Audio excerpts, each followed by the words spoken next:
A special spice blend is used to make this new Nihari recipe. The meat is marinated and then seared, and then it's cooked low and slow, and it's finally thickened with a flour slurry.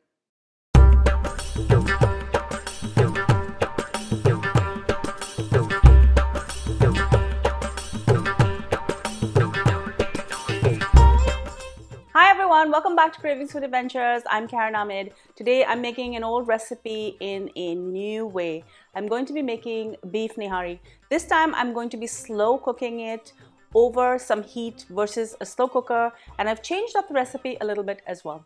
Before I go any further with this recipe, do make sure you subscribe to my channel and make sure to ring that bell so you're notified every time I upload a new video. Now let's get cooking. Let's start with the spice blend. I have 1 tablespoon each of fennel seeds, cumin seeds, coriander seeds, and peppercorns.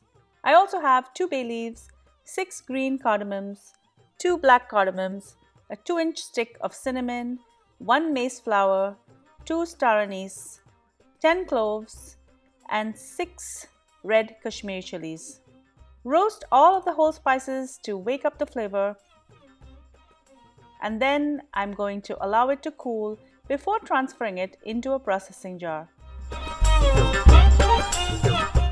Add 1 tablespoon of ginger powder and half a tablespoon of turmeric.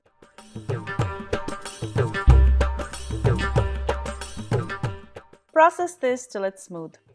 Now this is optional, but you can sift the masala to remove any bits that didn't grind properly, and you can grind this again. This results in a more smooth and finished gravy. I have 2 kgs, that's 4 pounds and 4 ounces of Nihari meat here. This is typically beef shank, and it's about a 60% meat to bone ratio.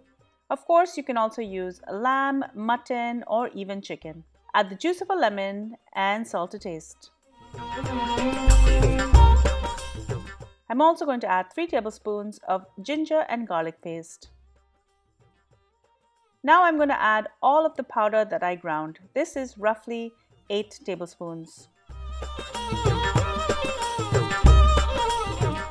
I'm also going to add 1 tablespoon of red Kashmiri chili powder. Mix this in to coat the meat. Now don't worry about all of this extra masala, I will be using it all. In a wide pot, I'm going to heat some oil and I'm going to add 2 tablespoons of ghee. Add the beef chunks and allow them to sear on all sides. Once the meat is searing, I'm going to add 1 teaspoon of tomato paste to the leftover masala, and I'm going to add 2 cups of hot water and mix everything together. Pour this liquid over the meat. I'm going to now add another 1 to 2 cups of hot water, and I'm going to try to cover the meat as much as I can.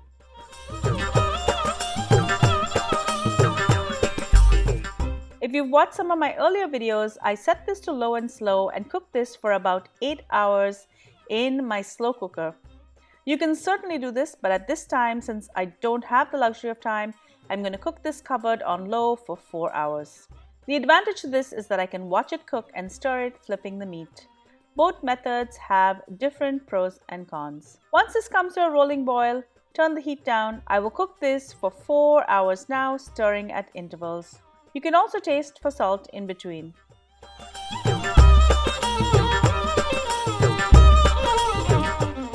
After 4 hours, you can skim off some of the oil should you wish. To thicken this, I'm going to make a slurry of whole wheat flour or atta and water. I'm going to add in 1 to 2 tablespoons or as much as you need to. Some people like the gravy very thin, and I like it a bit thicker, so you can add as much as you need. Also remember that when the gravy sits, especially in the fridge, it does tend to thicken because of the gelatin in the bones, so you can always add more water to thin it out. I'm going to finish off with a 1/4 cup of chopped coriander. Nihari is typically served with roti or naan and a bunch of accompaniments like lime, onion, julienne of ginger and garlic, sliced chilies, and coriander. Enjoy! Thank you so much for joining me on Cravings Food Adventures. I hope you enjoyed this new and improved recipe, try it out in your own home, and let me know how it comes out. If you love my videos, give me a thumbs up, leave me a comment below, and don't forget to share my videos with your families and friends so that they can enjoy them as well. And be sure to follow me behind the scenes on all my social channels. I'm on Facebook, Instagram, Pinterest, Twitter, and TikTok. Until I see you next time, do take care. Happy eating. Bye.